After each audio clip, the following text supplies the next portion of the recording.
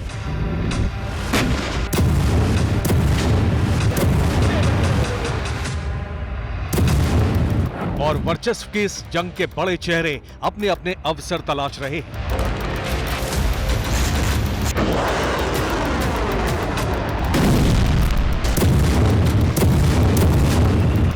America को अरब में अपना वर्चस्व बचाना है। हमास को समर्थन देकर रूस अमेरिका का वर्चस्व घटा रहा है। ईरान अरब में अपनी लीडरशिप कायम करना चाहता है। चीन अमेरिकी खेमे की ताकत घटाने का अवसर बना रहा है।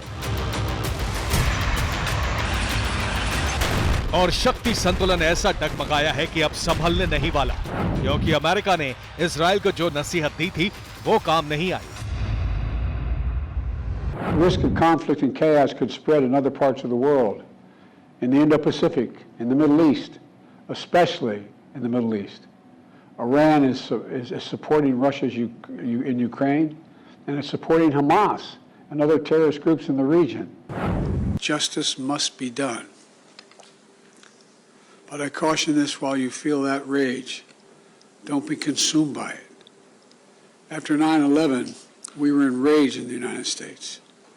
While we sought justice and got justice, we also made mistakes.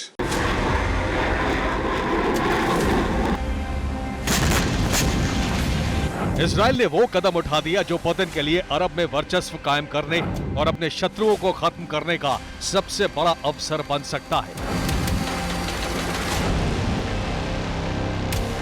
क्योंकि अमेरिका की मनाही के बाद भी क्रोध में जलते इजराइल ने गाजा के 2 भाग कर दिए हैं।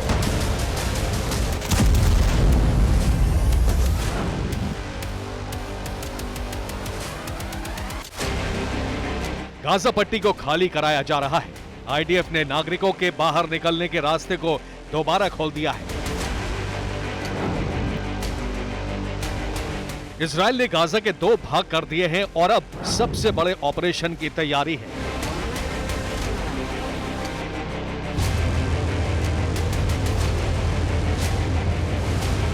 इजराइल के प्रधानमंत्री बेंजामिन नेतन्याहू ने कहा है कि इजराइल अनिश्चित समय तक गाजा की सुरक्षा की जिम्मेदारी उठाएगा।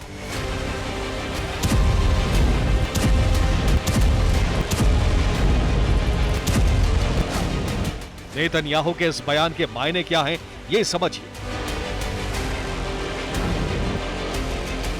नेतन्याहू के बयान का पहला मतलब है गाजा पर इजराइल का कब्जा। गाजा की शासन व्यवस्था इजराइल के हाथ होगी। इजराइल ने इस ऑपरेशन को पूरा करने का आधार तैयार कर लिया है। इजरायली डिफेंस फोर्स ने कहा है कि बड़े हमले के बाद गाजा शहर को अलग थलग कर दिया गया। इजरायली फोर्सेस गाजा के तटीय क्षेत्र तक पहुंच गई हैं और उत्तरी गाजा को दक्षिणी गाजा से काट दिया गया है। गाजा को इजरायली सेना ने पूरी तरह घेर लिया है।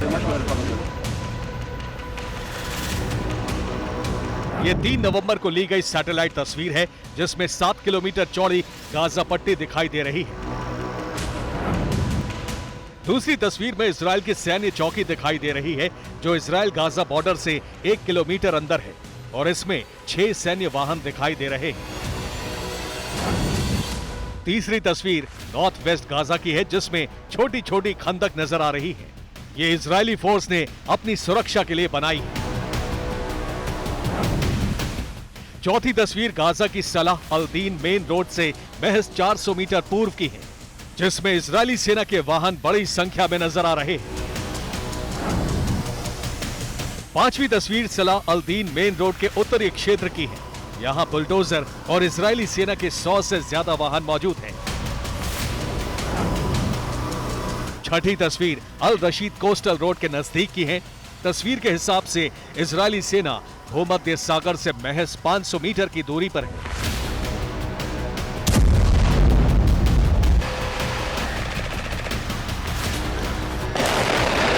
यानी इजरायल ने गाजा पट्टी की घेराबंदी कर ली है, लोगों को निकाला जा रहा है और अब सबसे बड़े ऑपरेशन की भूमिका तैयार हो चुकी है। इसीलिए उत्तरी गाजा को दक्षिणी गाजा से काट दिया गया है।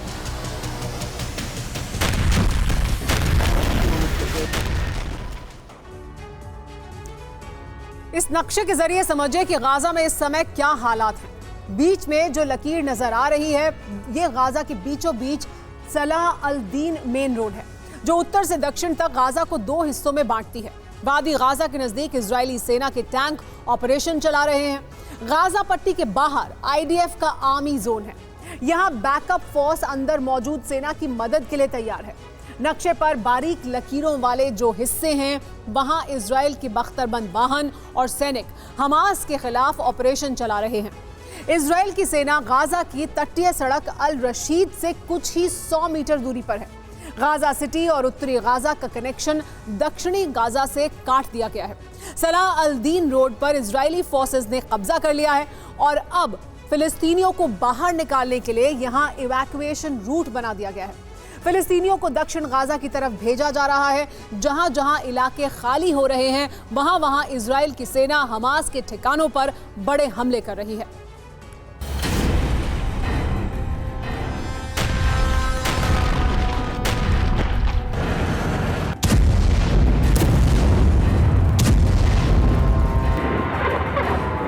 गाजा में इजरायली सेना जितनी आगे बढ़ रही है, उतनी ही तेजी से अरब में महाविनाश की आशंका बढ़ रही है।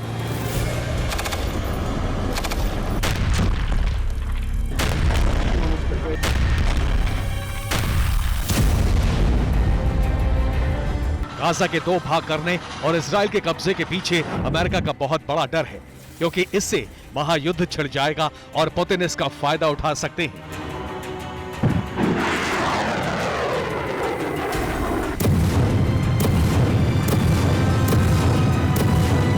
महायुद्ध के संकेत मिलने भी लगे हैं। जॉर्डन के प्रधानमंत्री बिशर अल खासवनेह ने कहा है कि फिलिस्तीनियों का विस्थापन युद्ध की घोषणा के बराबर है। रूस के विदेश मंत्री सर्गेई लावरोव ने कहा है कि अमेरिका पूरे अरब को जंग का मैदान बना रहा है और दूसरों की संपदा लूटने के लिए कत्लेआम का उसका इतिहास रहा है। लेकिन अब समय बदल चुका है। ईरान के राष्ट्रपति इब्राहिम रईसी ने कहा है कि फिलिस्तीनियों पर अत्याचार का मतलब युद्ध का विस्तार है।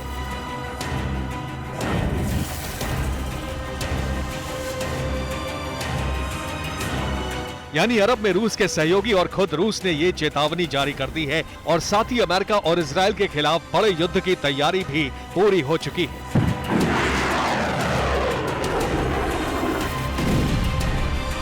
अरब में रूस के सबसे बड़े रणनीतिक साझेदार ईरान के साथ बैठक हो चुकी है। रूस के उप विदेश मंत्री और ईरानी उप सेना प्रमुख ने हालात पर चर्चा की और सैन्य समझौते किए।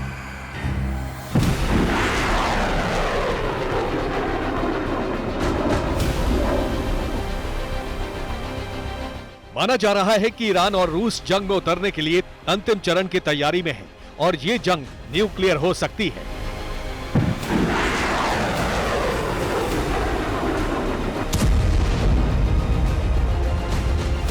ब्रिटिश मीडिया का दावा है कि पुतिन युद्ध में परमाणु हथियारों का इस्तेमाल कर सकते हैं और इसकी कई वजह हैं।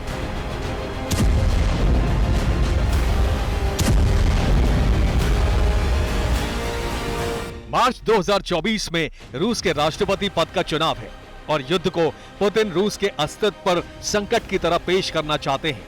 पुतिन का मकसद है अमेरिका पर यूक्रेन की मदद न करने का दबाव बढ़ाना। पुतिन चाहते हैं कि अरब में अमेरिका का वर्चस्व घटाया जाए और नई विश्व व्यवस्था तैयार करके पुतिन अमेरिका की ग्लोबल पावर को कम करना चाहते हैं।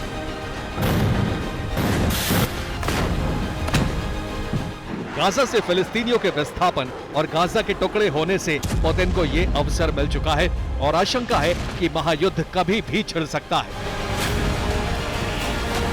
Bureau report TV9 Bharatvarsh. और आगे बढ़ने से पहले इस वक्त की बड़ी खबर यह कि गाजा के खान यूनुस में इजराइल ने बड़ा हमला किया है। इजरायली हमले में भीषण तबाही हुई है। खान यूनुस के हमले में 23 लोगों की मौत हुई है, ऐसी जानकारी मिल रही है। हमले के कारण जगह जगह आग लगी हुई है।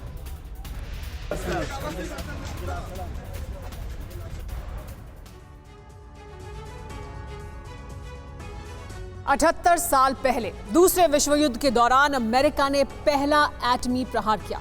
जापान के हिरोशिमा पर 15,000 टन वजनी न्यूक्लियर बॉम्ब को दागा, जिसके चलते 1.25 लाख लोग बेमौत मारे गए। पूरा शहर दशकों तक परमाणु प्रहार के दंश से करहाता रहा। मगर आप ये जानकर हैरान रह जाएंगे कि बीते एक महीने में इजरायली सेना 35,000 टन यानी 3.5 करोड़ किलो बारूद गाजा पर दाग चुकी है, जिसका मतलब हिरोशिमा से दोगुने से भी ज्यादा तबाही। आखिर कितना भयावह और विनाशक हो चुका है गाजा का ये दृश्य, देखिए इस रिपोर्ट में।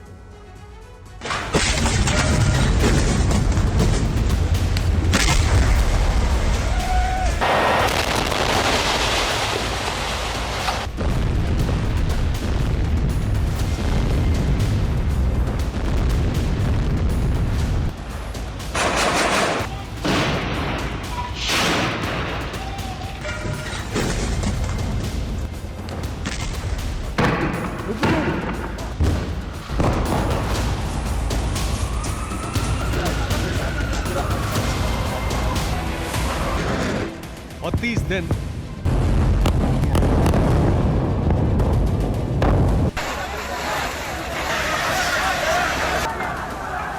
35,000 टन से बारूदी प्रहार।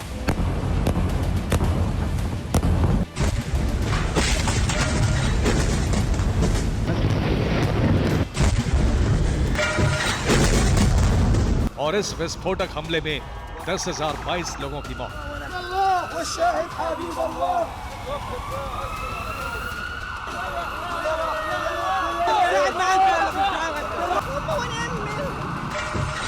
गाजा का कदर अब तक के सबसे खौफनाक और भयावह फेज में जा पहुंचा है।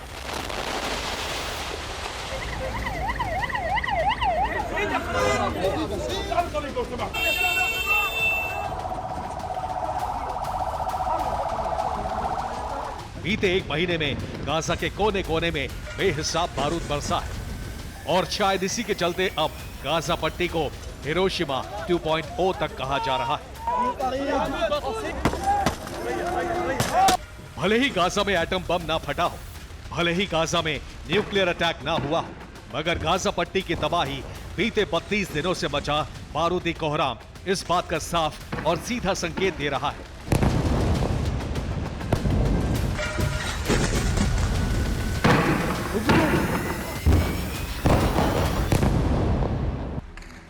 मीडिया रिपोर्ट्स में दावा किया जा रहा है कि पर्दे के पीछे इजरायली सेना ने गाजा पट्टी में मिलिट्री ऑपरेशन का आगाज कर दिया है।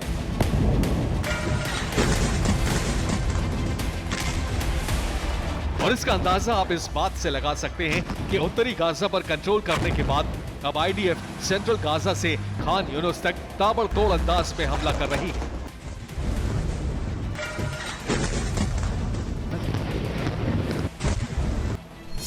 और इसके लिए F-16 लड़ाकू विमानों का इस्तेमाल हो रहा है। गाजा में व्हाइट फास्फोरस बम दागा जा रहा है। यासीन एंटी टैंक आरपीजी का इस्तेमाल हो रहा है। GBU-73 बंकर बस्टर बम बरसाए जा रहे हैं। इसके अलावा मरकावा टैंक से हमले हो रहे हैं।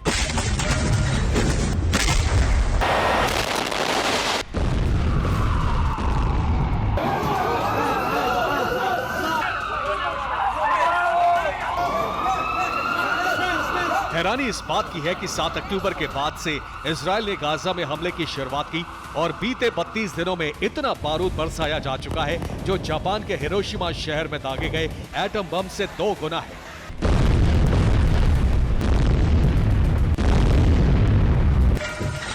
यानी इजराइल ने अब तक गाजा पट्टी पर न्यूक्लियर अटैक तो नहीं किया, मगर गाजा की तबाही, विनाश और विस्फोटक का दायरा हिरोशिमा से भी ज्यादा है। आखिर कैसे, ये भी आपको बताते हैं। गाजा पट्टी को हिरोशिमा 2.0 यूं ही नहीं कहा जा रहा। इस दावे के पीछे मौजूद है पुख्ता सबूत और आंकड़े। दरअसल 6 अगस्त 1945 को जापान के जिस हिरोशिमा शहर पर पहला न्यूक्लियर अटैक हुआ, आपको बता दें कि हिरोशिमा करीब 900 वर्ग किलोमीटर के इलाके में फैला हुआ है। और जानते हैं, हिरोशिमा पर अमेरिका ने करीब 15,000 टन वजनी लिटिल बॉय एटम बॉम्ब गिराया था, वो भी बॉम्बर के जरिए। बस इस एक परमाणु हमले में हिरोशिमा के करीब 1,25,000 लोगों की मौत हो गई। वहीं अगर बात गाजा पट्टी की करें, जो कि करीब 365 वर्ग किलोमीटर के इलाके में फैला हुआ है, जहां बीते 7 अक्टूबर से अब तक इजरायली सेना करीब 35,000 टन बारूद बरसा चुकी है, जिसका मतलब 1,000 टन से ज्यादा बारूद हर रोज गाजा पट्टी में तबाही मचा रहा है। और अगर हिरोशिमा से इसकी तुलना करें तो फिर विस्फोटकों की तबाही का दायरा 2 गुने से भी ज्यादा है। और जहां तक बात मौत के आंकड़े की करें तो गाजा पट्टी में करीब 10,022 लोग मारे जा चुके हैं।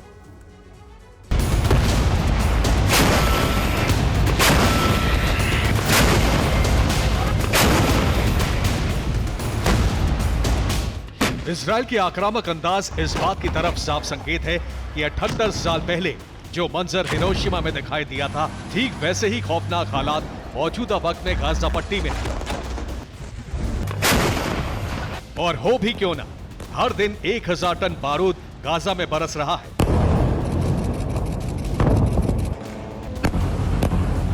और शायद यही वजह है कि बीते 32 दिनों से गाजा का कोना कोना दहल रहा है, बारूदी शोलों से धधक रहा है।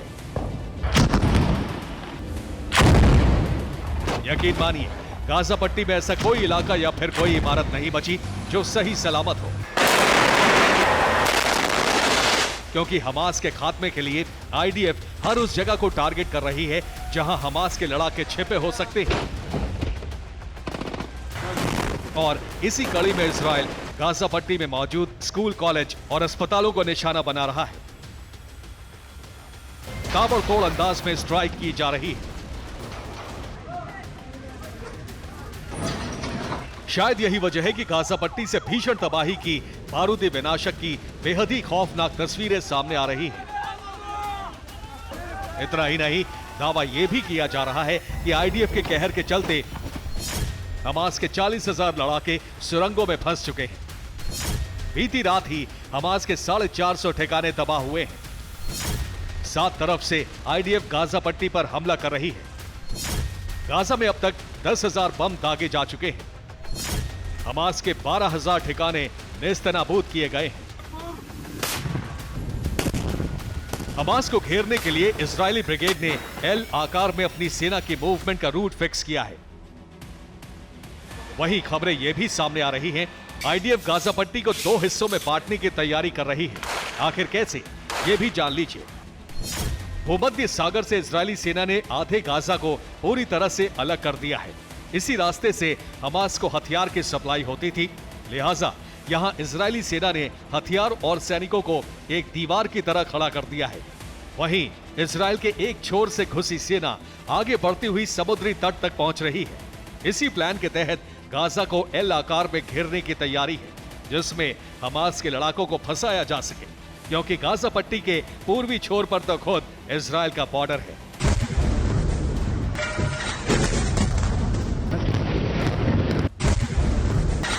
यानी हमास का संपूर्ण संहार की कसम इजराइल ने न सिर्फ खाई है बल्कि उसे निभाने के लिए पूरी ताकत के साथ जुटा हुआ है।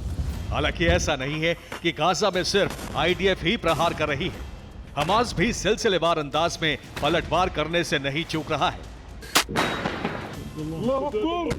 हमास की तरफ से इजराइल पर हमले के कई वीडियो भी जारी किए गए हैं। वहीं अरबी मीडिया में नेतन्याहू से जुड़ा बड़ा दावा किया गया है। दरअसल तुर्की के अखबार ने दावा किया है कि हमास के हमले में नेतन्याहू के भतीजे की मौत हो चुकी है, जो गाजा पट्टी में हमास के खिलाफ जंग लड़ रहा था।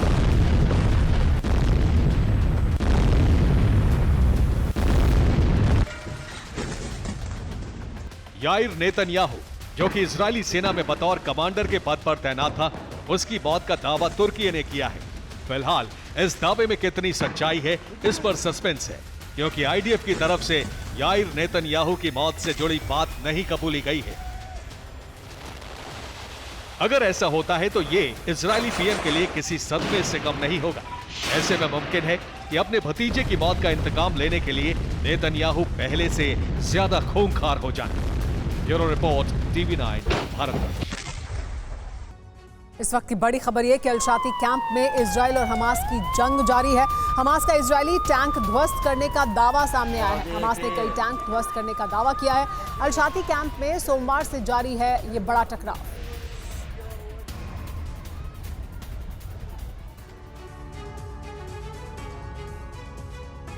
इजराइल लगातार एयर स्ट्राइक कर रहा है, जिसमें हमास लड़ाकों से ज्यादा बेकसूर मारे जा रहे हैं। अब इजराइल ने रणनीति बदलने का फैसला किया है, जिसमें उन तमाम ठिकानों का सफाया किया जाएगा जो हमास लड़ाकों की पनाहगाह हैं। इस एक्सक्लूसिव रिपोर्ट में जानिए वो सीक्रेट ठिकाने जहां छिपे हैं हमास के लड़ाके, और नेतन्याहू का नया प्लान जिससे गाजा में मचेगा और ज्यादा घमासान।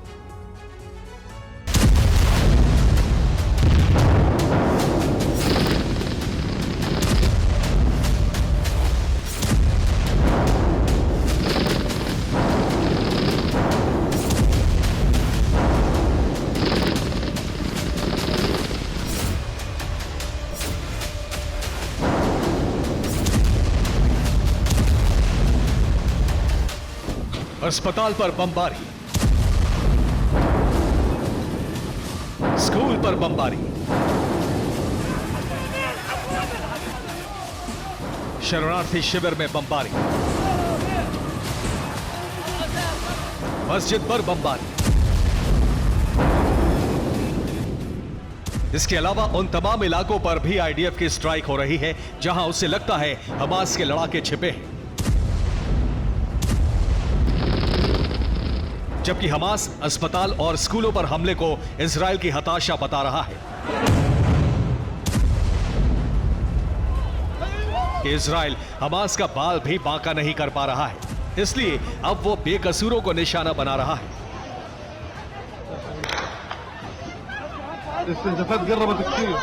जबकि आईडीएफ ने जो सबूत जारी किए हैं वो बेहद सनसनीखेज है। आखिर कैसे अस्पतालों और दूसरे ठिकानों में हमास लड़ाके पनाह लिए हुए हैं?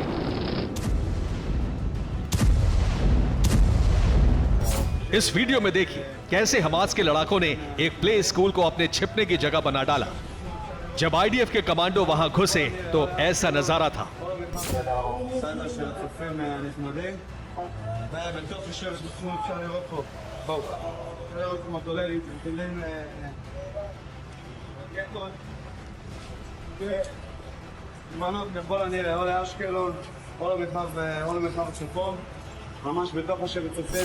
इस वीडियो में दिख रही इमारत अल शिफा अस्पताल की है। आईडीएफ का इसे जारी करने का मकसद यह दिखाना है कि कैसे हमास लड़ाकों ने यहां पनाह ली हुई है। कई सुरंगें ऐसी ही इमारतों में खुलती हैं। इसमें देखिए हमास लड़ाके अस्पताल में सुरंग से बाहर निकलते दिख रहे हैं।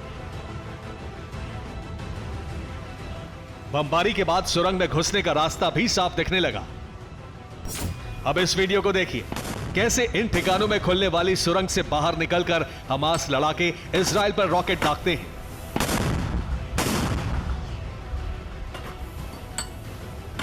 अब इस ठिकाने को देखिए जहां से एक बार में 50 रॉकेट दागे जा सकते हैं। आपको सुनकर हैरानी होगी, ये रॉकेट लॉन्चिंग साइट एक मस्जिद के अंदर बनाई हुई थी, जिससे इजराइल यहां बमबारी ना कर सके।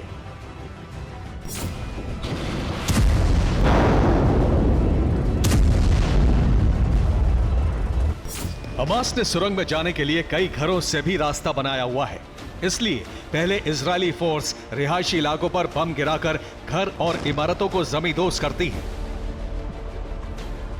उसके बाद उस सुरंग के रास्ते को बंद कर दिया जाता है। बात यहीं खत्म नहीं होती। हमास अस्पतालों, मस्जिदों, स्कूलों को मिलने वाली मदद का इस्तेमाल खुद के लिए कर रहा है। खाने पीने का सामान, ईंधन और दूसरी जरूरत का सामान गाजा में लोगों को धमकाकर हमास के लड़ाके छीन रहे हैं। यही वजह है कि इजराइल ने अस्पतालों, मस्जिदों और दूसरी जगहों के इंफ्रास्ट्रक्चर को तबाह करने की पूरी प्लानिंग कर ली है। कई अस्पताल अंधेरे में डूब गए हैं। ना तो उन्हें ईंधन मिल रहा है, बल्कि सोलर पैनल भी आईडीएफ ने तबाह कर दिए हैं, जिससे हमास लड़ाकों को जरा भी मदद ना मिल पाए। हमास ने दावा किया है कि इजराइल ने गाजा में 60% स्वास्थ्य सेवा केंद्रों को तबाह कर दिया है। हमास लड़ाकों के ठिकाने बताकर वो बम बरसा रहा है। गाजा पट्टी और वेस्ट बैंक दोनों ही जगह हमास के खिलाफ ऑपरेशन जारी है। आईडीएफ ने वीडियो सबूत दिखाकर दुनिया को यह बताने की कोशिश की है कि अस्पताल, स्कूल और रेफ्यूजी कैंप पर बम बरसाना उसकी मजबूरी है। वो हमास को खत्म करना चाहता है। ऐसा इसलिए किया जा रहा है, दरअसल इजराइल इस तरीके से बेकसूरों की मौत को जस्टिफाई करना चाहता है, लेकिन सच यही है कि हमास लड़ाकों से ज्यादा बेकसूर मारे जा रहे हैं।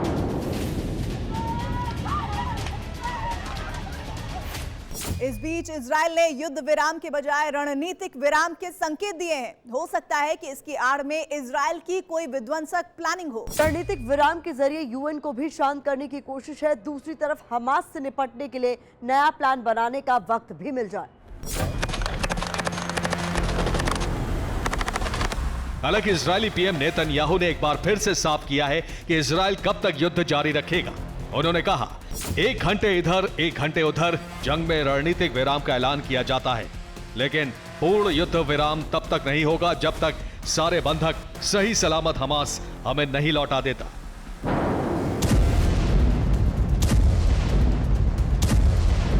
इस बीच यूएन सिक्योरिटी काउंसिल की सीज फायर की कोशिश नाकाम हो गई। करीब 2 घंटे तक इस पर बात हुई, लेकिन सहमति नहीं बन पाई। जाहिर है अमेरिका वही करेगा जो इजराइल चाहता है, और इजराइल हमास का संपूर्ण खात्मा चाहता है। और हमास का खात्मा तब तक नहीं होगा जब तक सुरंगों में उसके लड़ाके छिपे हैं। और उन लड़ाकों को मारने के लिए ही नेतन्याहू ने रणनीतिक विराम का ऐलान किया है, जिसकी आड़ में दिखाने के लिए एयर स्ट्राइक बंद रहे, लेकिन ग्राउंड पर ऑपरेशन जारी रहे, जिसमें आईडीएफ के कमांडो रिहायशी इलाकों में रेड डालकर हमास लड़ाकों को चुन चुन कर मारते रहे। Bureau report, TV9 Bharatvarsh. Gaza के बाद वेस्ट बैंक में भी भीषण जंग शुरू हो गई है। गली गली में आमने सामने की जंग हो रही है। वेस्ट बैंक में इजरायली सेना के ऑपरेशन के बाद हमास ने गुरिल्ला प्रहार करके सड़कों पर बड़ा संग्राम छेड़ दिया है। वेस्ट बैंक में हमास आम लोगों को भी इस जंग में शामिल कर रहा है। फिलिस्तीन समर्थक स्थानीय लोग इजरायली सेना के लिए सबसे बड़ा संकट पैदा कर रहे हैं। ऐसा लगता है कि वेस्ट बैंक की जमीनी जंग वियतनाम से भी भीषण होती जा रही है।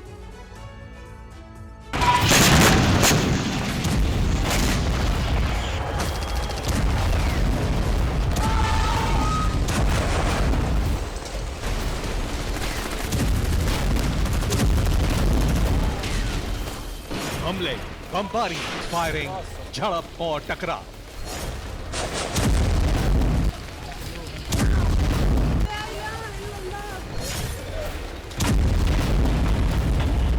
युद्ध की ये तस्वीरें वेस्ट बैंक की, जहां घमासान बढ़ता जा रहा है।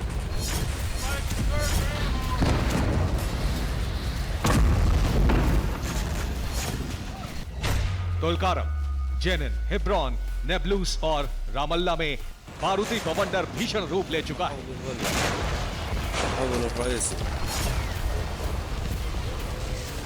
पिछले 24 घंटों में वेस्ट बैंक के तुलकारम में इजरायली सेना और हमास लड़ाकों के बीच जंग बहुत खौफनाक रूप ले चुकी है। यहां इजरायल ने भीषण बमबारी की।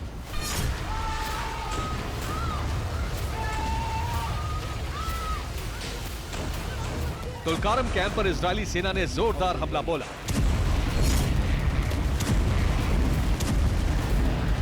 बम धमाकों से रेफ्यूजी कैंप दहल उठा। इजरायली सेना के हमले के बाद तुलकारम कैंप के आसपास त्राहिमाम मच गया। इजरायली सेना पूरे लाभ लश्कर के साथ वेस्ट बैंक के इलाकों में आगे बढ़ रही है। तुलकारम में भी इजरायली सेना का काफिला शहर के अंदर जाता देखा गया, जिसमें बड़ी संख्या में इजरायली सैनिक और उनकी गाड़ियां थी। इजरायली सेना जब वेस्ट बैंक के इस इलाके में घुसी तो तुलकारम कैंप के पास जबरदस्त झड़प हुई। यहां आईडीएफ के साथ फिलिस्तीन समर्थक लड़ाके भिड़ गए।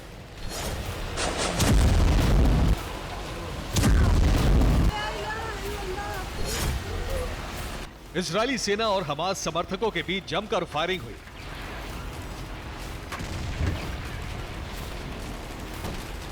तुलकारम में इजरायली सेना के बंकर बुलडोजरों ने जमकर तबाही मचाई। इजरायली सेना पर हमास लड़ाकों ने हमला किया। तुलकारम में इजरायली सेना के बुलडोजर को हमास लड़ाकों ने उड़ा दिया।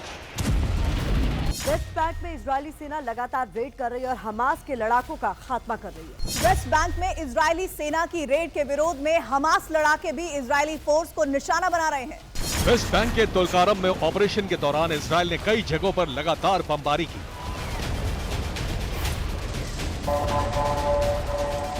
रिपोर्ट्स के मुताबिक तुलकारम कैंप में एनर्जी सप्लाई पर भी इजरायली सेना ने हमला किया। ट्रांसफार्मर पर बमबारी के बाद पूरा कैंप अंधेरे में डूब गया।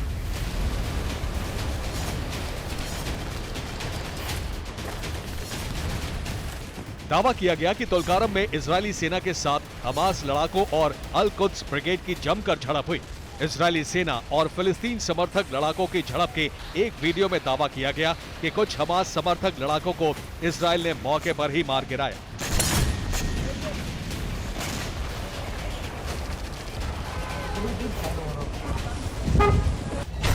एक रिपोर्ट के मुताबिक दावे किए गए हैं कि वेस्ट बैंक में अब तक 160 फिलिस्तीन समर्थक लड़ाके मारे जा चुके हैं। करीब 2250 हमास समर्थक घायल हो चुके हैं। वेस्ट बैंक में इजरायली सेना के साथ झड़प के दौरान स्थानीय लोग भी इजरायली सेना के लिए दीवार बन गए। वेस्ट बैंक की मस्जिदों से भी इजरायली सेना पर करारा पलटवार करने की अपीलें की गईं।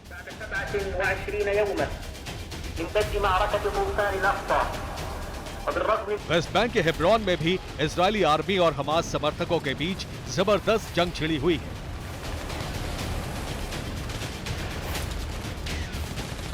हेब्रोन के अल शुयुक शहर में दोनों तरफ से भीषण गोलीबारी हुई। आईडीएफ और हमास के बीच फायरिंग में 2 लोग घायल भी हो गए। दक्षिणी हेब्रोन के टूरा शहर में भी इजरायली सेना और फिलिस्तीन समर्थकों के बीच जमकर झड़प हुई।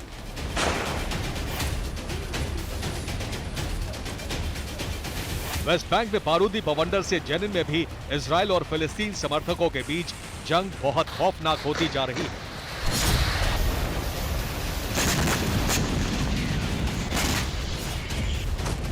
जेनिन के सिलाट अल दहर में जब इजरायली सेना का काफिला घुसा तो फिलिस्तीनी समर्थकों ने आईडीएफ पर हमला किया। गाजा की तरह ही इजरायली सेना वेस्ट बैंक में भी संहार करना चाहती है। इजरायली सेना ने ऐलान किया है कि वो वेस्ट बैंक में भी हमास के ठिकानों को पूरी तरह तबाह कर देगी। फिलिस्तीन मीडिया की तरफ से दावा किया गया कि गाजा की तरह ही वेस्ट बैंक में भी इजरायली सेना के ऑपरेशन के दौरान आम लोगों को निशाना बनाया जा रहा है। दावे के अनुसार रामल्ला में एक फिलिस्तीन समर्थक शख्स को इजरायली सेना ने गोली मार दी। हालांकि इजरायली सेना का दावा है कि गाजा की तरफ वेस्ट बैंक में भी हमास के लड़ाके सुरंगों में छिपे हुए हैं। जब तक हमास के लड़ाकों का पूरी तरह सफाया नहीं हो जाएगा, इजरायल का ऑपरेशन वेस्ट बैंक में भी जारी रहेगा। Bureau report, TV9 Bharatvarsh. और आगे बढ़ने से पहले इस वक्त की बड़ी खबर आपको बता दें, इजरायल पर 7 अक्टूबर से भी बड़े हमले की तैयारी की जा रही है।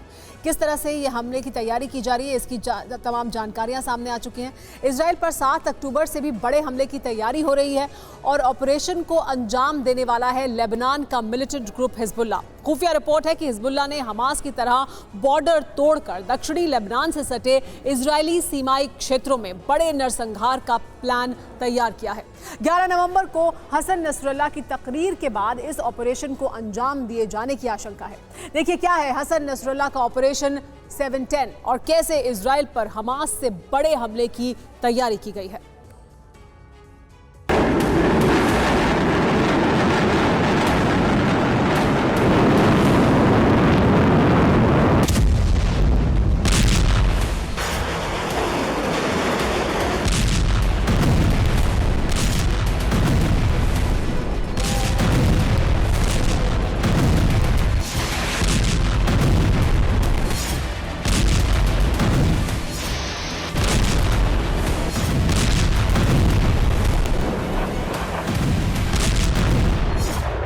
जिस स्तर की जंग गाजा पट्टी में चल रही है, कमोबेश ऐसी ही जंग इजराइल को दूसरे फ्रंट यानी दक्षिणी लेबनान की सीमा पर लड़नी पड़ रही है।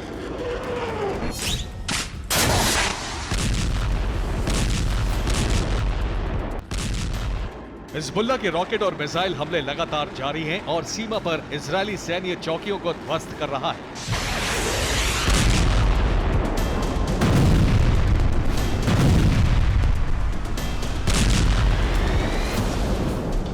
लेकिन हिजबुल्लाह का प्लान छोटे छोटे हमले करने का नहीं बल्कि इजराइल को 7 अक्टूबर से भी बड़ा जख्म देने का है।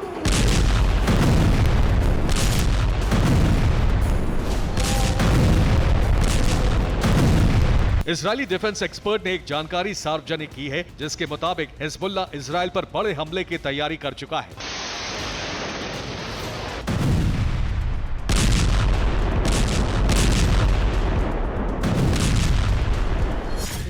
Has 10 times more firepower than Hamas, meaning that it has around 200,000 different kind of munitions, from mortars to missiles and rockets to various ranges.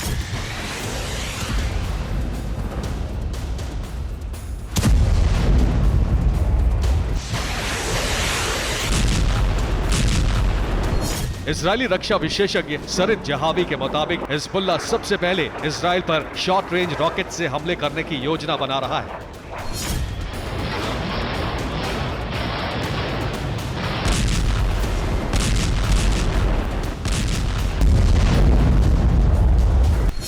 Hezbollah लड़ाके Lebanon में इजराइल बॉर्डर का मॉडल बनाकर युद्धाभ्यास कर रहे हैं। हिजबुल्लाह पहले दिन 20,000 तक रॉकेट हमले कर सकता है। हिजबुल्लाह का प्लान है 20 किलोमीटर की रेंज वाले रॉकेट से हमला करना। इन रॉकेट की रेंज में आने वाले शहरों में घुसपैठ की जाएगी। सबसे ज्यादा खतरा लेबनान बॉर्डर से सटे शहरों मेतोला, किरियत शिमोना और गैलिली पर है। हिजबुल्लाह के पास हमास से ज्यादा फायर पावर है और उसके पास हमास से ज्यादा संसाधन और लड़ाके भी हैं। आशंका है कि अगर हिजबुल्लाह ये हमला करने में कामयाब रहा तो 7 अक्टूबर से भी बड़ा विनाश होना तय है। इजराइल पर हिजबुल्लाह के हमलों का सिलसिला तेज होता जा रहा है।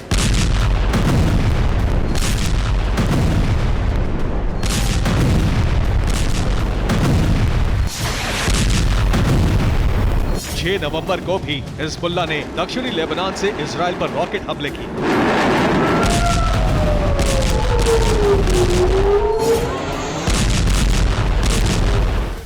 हिजबुल्लाह ने हैफा, नहारिया पर रॉकेट हमले किए। हमास ने एक साथ 30 से ज्यादा रॉकेट इजराइल पर दागे। इजरायली वायुसेना ने दक्षिणी लेबनान में हिजबुल्लाह के ठिकानों पर हमले किए।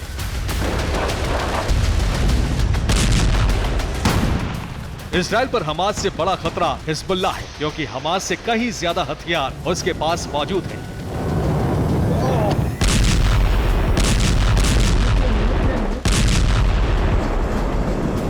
आशंका ये जताई जा रही है कि 11 नवंबर को हसन नसरल्लाह की तकरीर के बाद हिजबुल्लाह इजराइल बॉर्डर तोड़कर घुसपैठ कर सकता है।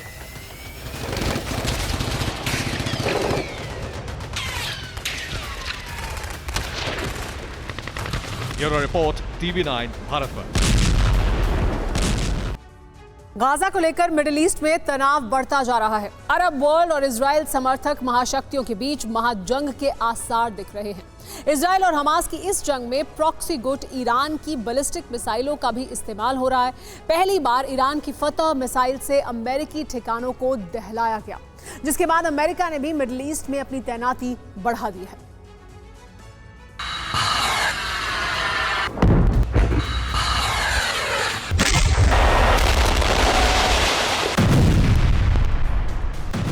गाजा की आग में जहां अरब देश भी झुलसते जा रहे हैं, वहीं इस जंग में अमेरिका को बड़ा नुकसान उठाना पड़ रहा है। जब से इजराइल के साथ इस जंग में अमेरिका उतरा है, हमास को प्रॉक्सी इस्लामिक रेजिस्टेंस से तगड़ा सपोर्ट मिल रहा है।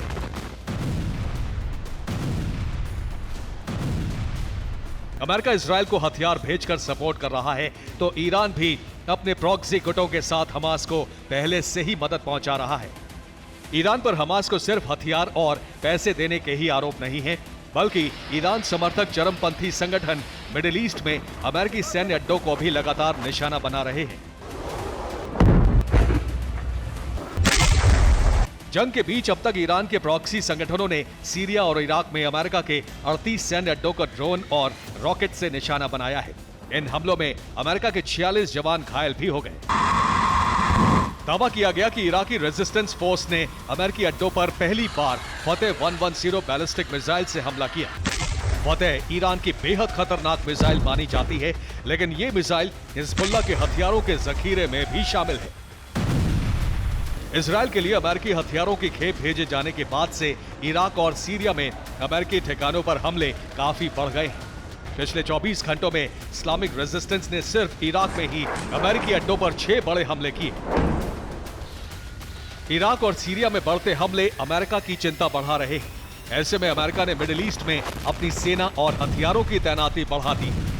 हमास के साथ जंग शुरू होने के बाद से ही इजराइल के लिए हथियार जुटाने में अमेरिका जुटा हुआ है। इजराइल को हथियार पहुंचाने के लिए पेंटागन ने बाकायदा टीम भी बनाई है। रिपोर्ट्स के मुताबिक इजराइल को हथियार भेजने के लिए अमेरिका ने टास्क फोर्स बनाई है। ऐसे में सवाल उठ रहे हैं कि क्या हमास को अरब देशों के समर्थन के बाद अमेरिका मिडिल ईस्ट में बड़े युद्ध की तैयारी में जुटा है। एक रिपोर्ट के मुताबिक मिडिल ईस्ट में अमेरिका ने 17,350 सैनिक तैनात किए हैं। इसके अलावा अमेरिकी बम वर्षक B-1 Lancer, destroyer USS Carney, USS Roosevelt, USS Thomas Hudner, assault ship USS Bataan, aircraft carrier USS Eisenhower, aircraft carrier USS Gerald R Ford और guided missile destroyer USS Gravely के अलावा बड़ी संख्या में फाइटर जेट और युद्धपोत तैनात किए हैं। हालांकि अमेरिका की लगातार बढ़ती तैनाती के बाद भी अमेरिकी ठिकानों पर हमले नहीं रुक रहे हैं। ईरान, इराक और सीरिया समेत अरब के दूसरे देश भी गाजा को लेकर बेहद आक्रामक हैं और इजराइल की चारों तरफ से घेराबंदी कर रहे हैं। गाजा को लेकर अरब देशों से हमास के लिए बढ़ते समर्थन ने अमेरिका की भी चिंता बढ़ा दी है। माना जा रहा है कि अगर इजराइल को लेकर अरब वर्ल्ड में जंगी आग भड़की तो इसका खामियाजा इजराइल के साथ साथ अमेरिका को भी उठाना पड़ सकता है। इसलिए अमेरिका ने मिडिल ईस्ट के चारों तरफ भारी डिप्लॉयमेंट कर दी है। जल, थल, नभ तीनों वॉर फ्रंट पर अमेरिका ने अपनी जंगी तैनाती कर दी है। Bureau report, TV9 Bharat.